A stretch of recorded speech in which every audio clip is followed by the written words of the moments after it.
o Salmo 81.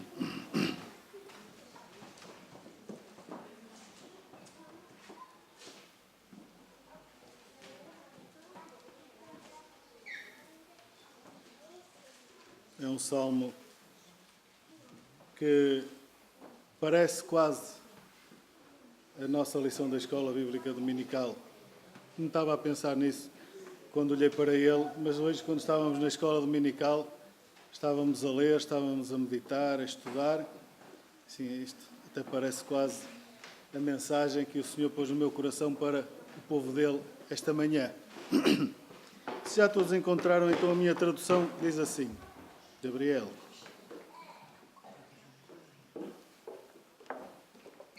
Já vai. Diz assim então a minha tradução, Salmo 81. Cantai alegremente a Deus, a nossa fortaleza. Celebrai o Deus de Jacó. Entoai um salmo e fazei soar o adufe, a suave harpa e o alaúde.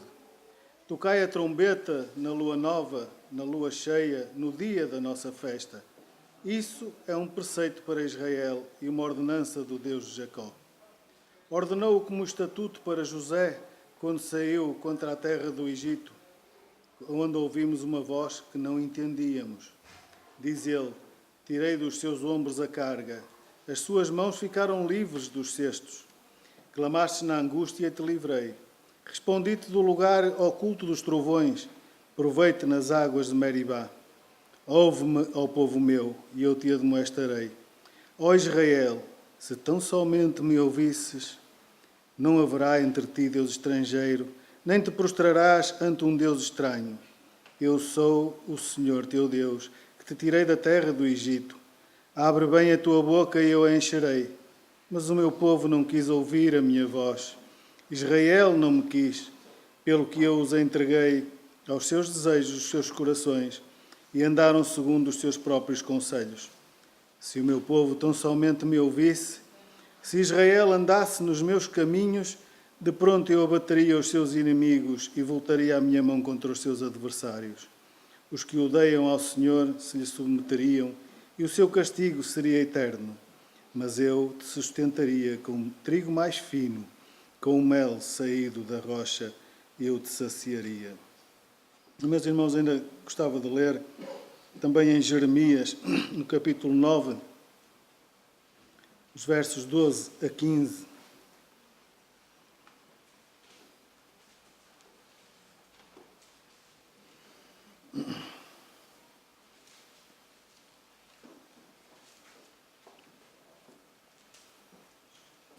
Diz assim a minha tradução: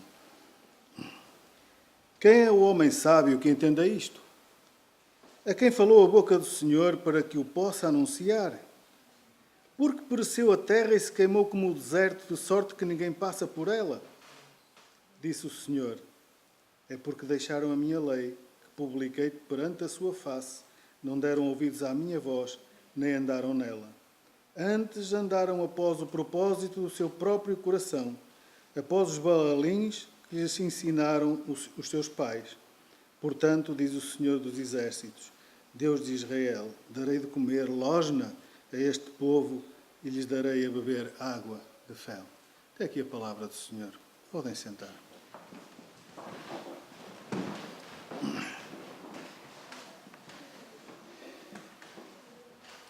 Meus irmãos, o Salmo 81 foi escrito por Asaf. Ele era um cantor levita, designado pelo rei Davi como chefe dos que celebrariam diante da arca da aliança quando retornassem em Israel. Era um cântico para a festa dos tabernáculos, que começava na lua nova e acabava na lua cheia, com grande alegria, celebração e júbilo. Asaf inicia o salmo fazendo um convite para louvarmos ao Deus eterno com alegria, a nos alegrarmos ainda mais, inspirados nos salmos e rodeados de instrumentos musicais. E ao lermos este salmo podemos perceber que por diversas vezes Deus ouviu o clamor do seu povo e o livrou do mal.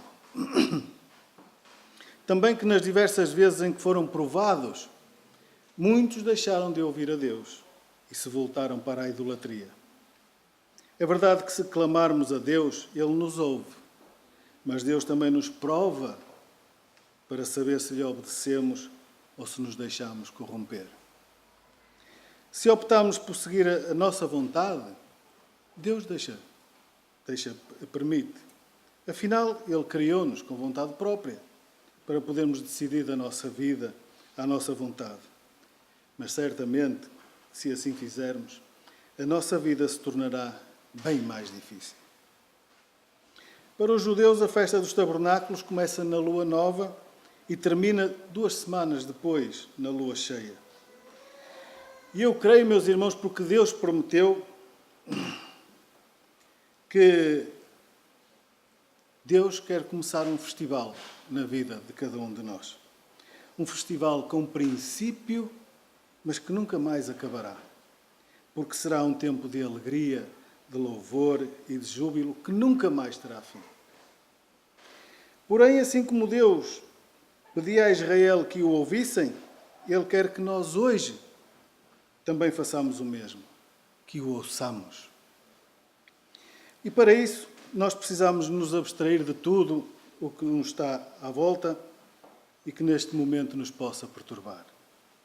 Porque Deus, meus irmãos, fala com clareza e objetividade, mas muitas vezes nós estamos tão distraídos ou ocupados que não ouvimos aquilo que Deus nos diz. Os israelitas, que eram o povo escolhido para serem luz para as nações, tiveram tudo, mas não deixaram Deus falar. E quando Deus falou, eles não ouviram ou não quiseram ouvir a sua voz. E é disso que Deus se queixa no verso 13. Ah, se o meu povo me tivesse ouvido. E, meus irmãos, se há algo que Deus mais deseja no seu coração, é que os seus filhos o ouçam e cumpram aquilo que ele diz. No texto de Jeremias que nós lemos, Deus disse que apesar daquele ser o seu povo, o povo da sua aliança, eles receberiam a recompensa da sua rebeldia para com ele. Vejam lá no verso 15 que nós lemos há pouco de Jeremias 9. Portanto, assim diz o Senhor dos Exércitos, Deus de Israel: eis que darei de comer losna a este povo e lhes darei a beber água de fel. Os irmãos sabem o que é losna? Alguém já comeu losna? Alguém sabe o que é losna? Alguém já comeu losna? Eu nunca comi. E nem penso vir a comer, meus irmãos. E nem sabia o que era. Mas pesquisei e aprendi que a losna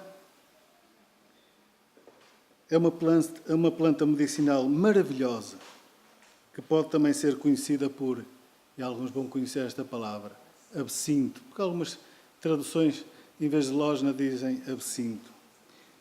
Erva do fel, cintro, erva dos velhos, erva de Santa Margarida e erva dos vermes. Vejam lá, uma palavrinha tão pequenina, losna, só quantos nomes ela tem de significado. Além disso, é uma erva aromática que pode viver até 10 anos e tem um sabor extremamente amargo. Tão amargo que até a Bíblia menciona como um símbolo de dificuldade e tristezas da vida. Só quem acredita verdadeiramente na sua eficácia curativa é que consegue suportar o seu sabor desagradável. E Deus diz que daria a comer losna ao seu povo e a beber água de fel. Porquê? Por que razão Deus faria o seu povo passar por tal provação? No verso 13 de Jeremias 9, ele diz: porque deixaram a minha lei, que lhes pus diante, e não deram ouvidos à minha voz, nem andaram nela. E o verso 14 diz ainda que, em vez de atenderem a Deus, o que é que eles fizeram? Eles se voltaram para a idolatria. E Deus, meus irmãos, não gosta disso. Vejam o que Deus disse a este propósito quando ditou a lei a Moisés, em Êxodo capítulo 20, verso 5. Eu vou ler, mas vou ler a partir do verso 3. E Deus diz assim: não tenham outros deuses diante de mim. Não faças para ti ídolos, nenhuma representação daquilo que existe no céu e na terra, ou nas águas que estão debaixo da terra. Não te prostres diante desses deuses, nem os sirvas, porque eu, o Senhor teu Deus, sou Deus ciumento. Ciumento. Há outras traduções que dizem zeloso. Naquele tempo, meus irmãos, Deus andava no meio do povo e falava com eles. Mas é muito triste e deprimente aquilo que Deus constata, e por isso ele diz no verso 11 do Salmo 81, o meu povo não quis ouvir a minha voz. Israel não me quis. Até parece que estamos na escola bíblica dominical, não é? Pelo que eu os entreguei aos desejos dos seus corações e andaram segundo os seus próprios conselhos. Ah, se o meu povo tão somente me ouvisse. Quantas vezes, meus irmãos, nós temos aquela expressão: ah, se eu tivesse feito assim. Ah, se eu tivesse tomado esta atitude. Ah, se eu não tivesse ido por ali, se eu tivesse ido antes por ali. Não é? E quantos, meus irmãos, naquele dia que estiverem na presença do Senhor, também irão dizer: ah, se eu tivesse dado ouvidos à palavra do Senhor, não iria agora para o inferno. Quantos vão ser confrontados com isso? Quantos chegarão lá nessa condição? Mas sabem uma coisa? Já é tarde. Nessa altura já é tarde para o arrependimento. Porque o tempo da graça, nessa altura, já acabou. Já é o tempo do juízo de Deus. E quem crê, está salvo. Mas quem não crê, como diz lá João, capítulo 13, verso 18, já está condenado. Já está condenado. Talvez alguém no nosso meio ainda não tenha tomado a decisão de aceitar Jesus como Senhor e Salvador da sua vida. E eu pergunto, porquê? Jesus faz mal a alguém? Custa assim tanto crer em Jesus, aceitar Jesus? Porque espera. Mas, irmãos, a nossa vida neste mundo é passageira. E nunca sabemos em que dia é que nós vamos estar na presença do Senhor. Há um ditado popular que diz, eu não vou contar a história, porque já tenho dito aqui, do livro da minha terceira classe, mas diz, não deixes para amanhã o que podes fazer hoje. E eu ainda digo, porque amanhã pode ser tarde demais. Meus irmãos. Deus tem grandes propósitos para as nossas vidas e quer fazer nelas algo de muito poderoso. E por isso Ele tem-nos sustentado com a mais fina farinha que é a sua palavra, para que nós possamos crescer. Para que, como diz lá em Efésios capítulo 4 e verso 14, não sejamos mais meninos inconstantes, levados ao redor por todo o vento da doutrina, pelo engano dos homens que com astúcia induzem ao erro. Antes, seguindo a verdade em amor, cresçamos em tudo naquele que é o cabeça, Cristo, do qual todo o corpo, bem ajustado e ligado pelo auxílio de todas as juntas, segundo a justa operação de cada parte, faz o seu próprio aumento para a edificação de si mesmo em amor. É para isto, meus irmãos, que nós vamos sendo preparados, aperfeiçoados, edificados no corpo de Cristo, que é a sua igreja. E reparem numa coisa, Jesus diz-nos repetidamente nos capítulos 2 e 3 do Apocalipse: quem tem ouvidos, ouça o que o Espírito diz à igreja. Jesus, se repararem, Jesus repete 7 vezes aquele número completo, aquele número simbólico, o 7, 7 vezes, para que nos fique bem na memória. Quem tem ouvidos, ouça o que o Espírito diz às igrejas. E, meus irmãos, o Evangelho de João, no capítulo 21 e verso 25, diz que Jesus fez muitas outras coisas que não estão escritas no livro sagrado. Mas se ele repetiu 7 vezes seguidas. Então devemos prestar-lhe muita atenção e estarmos muito atentos ao que o Espírito diz à Igreja.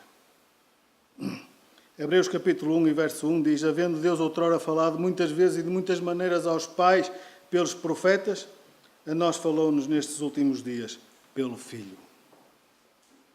No passado, o principal instrumento que Deus usou para transmitir a sua palavra foram os profetas. Mas agora Ele tem-nos falado pelo seu próprio Filho, que é supremo e que está acima de todas as coisas, cuja palavra tem autoridade e é a palavra final. Não há profetas, nem anjos, nem seja o que for, cuja palavra seja superior à palavra de Jesus, o Filho de Deus. Ninguém tem maior autoridade do que Ele. Jesus é superior aos profetas, mais excelente que os anjos e herdou mais excelente nome que o deles. E porque estamos reunidos no seu nome, meus irmãos, é este Jesus que está aqui hoje no nosso meio. Meus irmãos, os israelitas de Jeremias, apesar de terem tudo, deixaram de ouvir ao Senhor. E no capítulo 2, verso 13 de Jeremias, ele diz: porque o meu povo fez 2 maldades.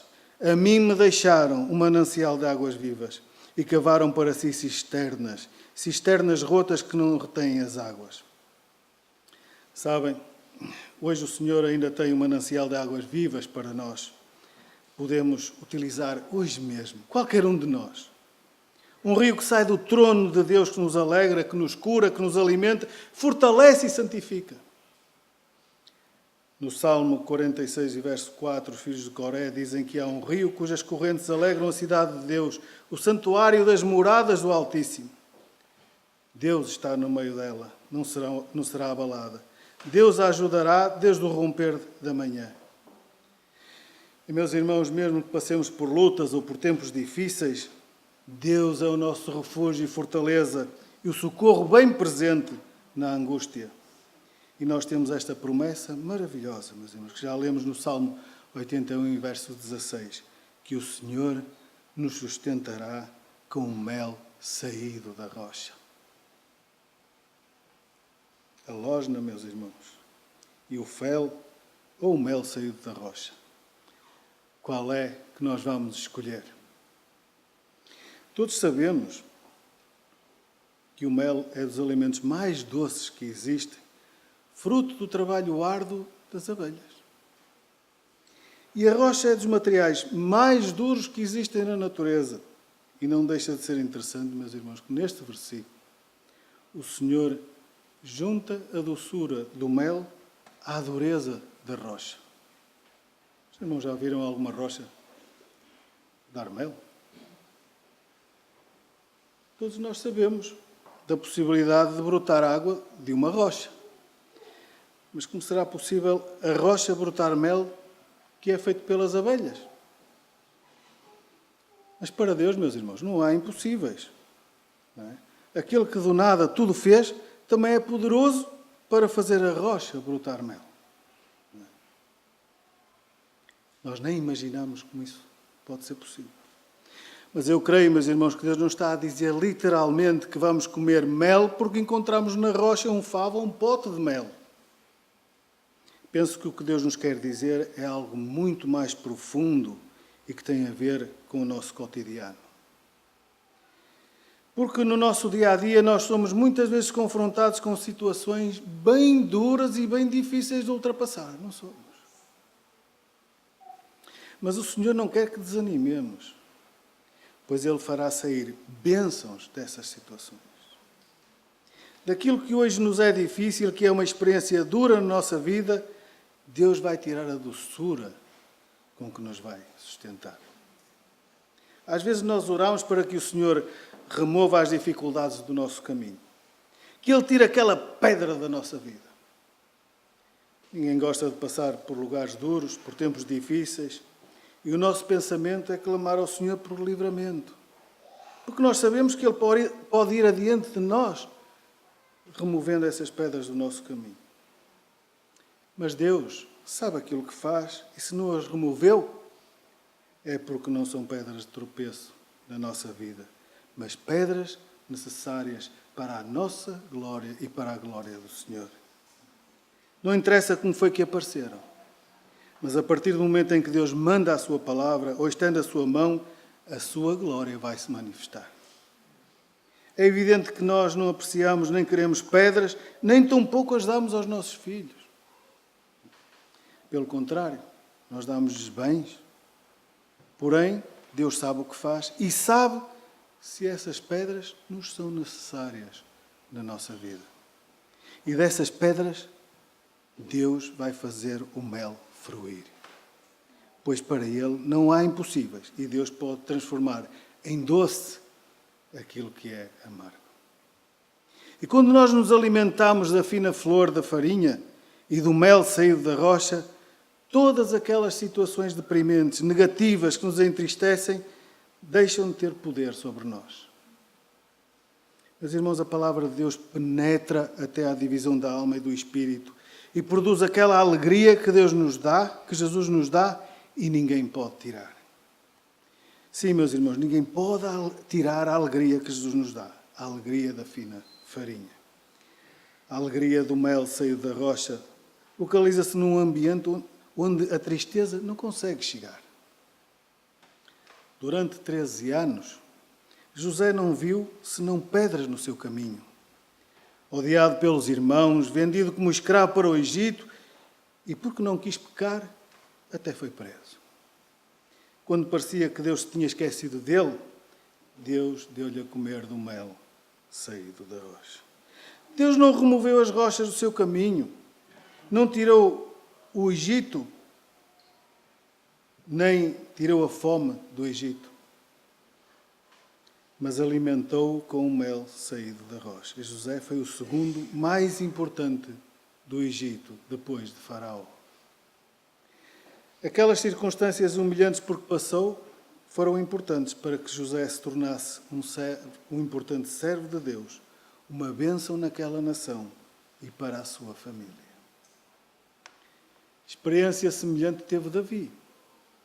Ele foi ungido rei de Israel, mas depois de matar o gigante de Golias, o que é que lhe aconteceu?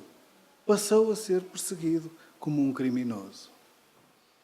O próprio rei Saul, que até era o seu sogro, procurava matá-lo a todo o instante. E ele teve de sair de casa e viver em cavernas. Se houve alguém que tivesse de ultrapassar as pedras que se atravessaram no seu caminho, meus irmãos, foi Davi. Acredito que em algum momento eles até tivessem, José e Davi, sido assaltados por dúvidas, com Satanás a dizer-lhes para desistir porque o Senhor não queria saber deles. Mas eles não cederam.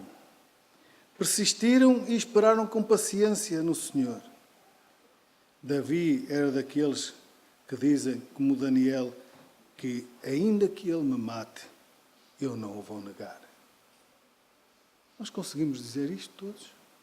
Ainda que ele me mate, eu não o vou negar. E chegou o dia, meus irmãos, em que Deus lhe deu o mel saído da rocha. É evidente que ninguém gosta nem procura as dificuldades, mas quando elas vêm, temos de as aceitar e enfrentar com a ajuda do Senhor.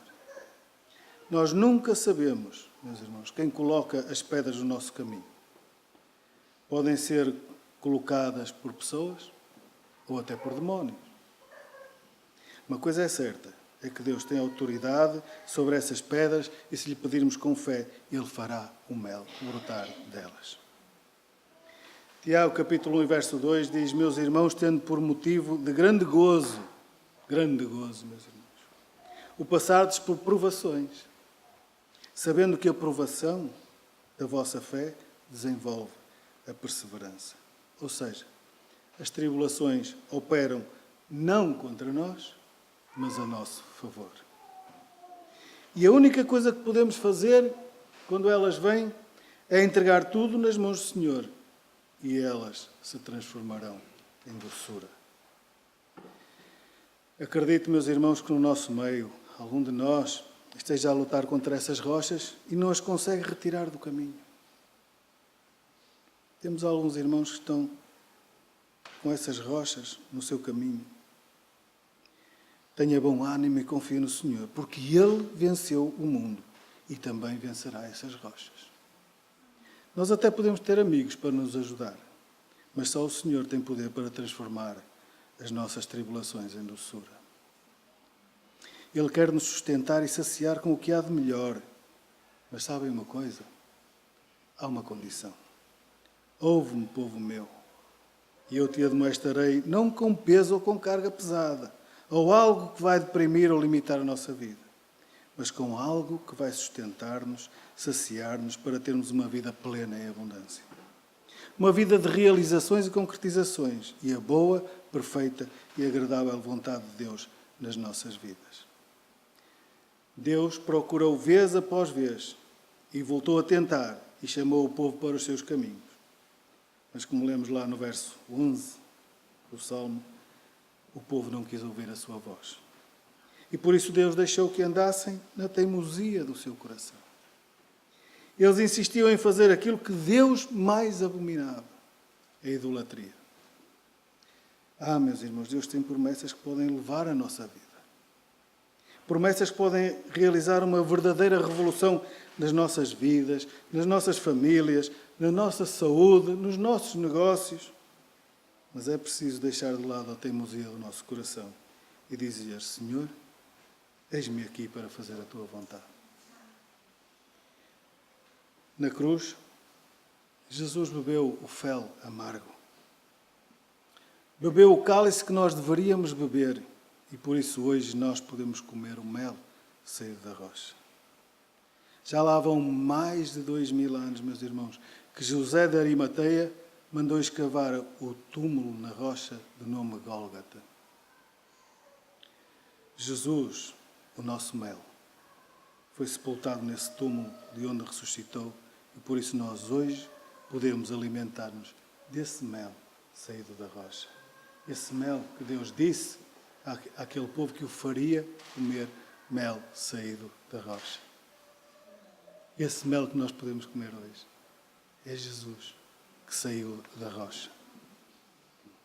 Sofrimento, perseguições, humilhações e até a crucificação, meus irmãos, tudo o que Jesus passou foi demasiado amargo para ele. Houve um momento em que ele até disse: a minha alma está angustiada até à morte. Ele passou isso tudo para agora nos garantir a doçura do mel que saiu da rocha. Contudo, ele mesmo continuava a advertir-nos com a sua palavra em João, capítulo 5, e verso 24.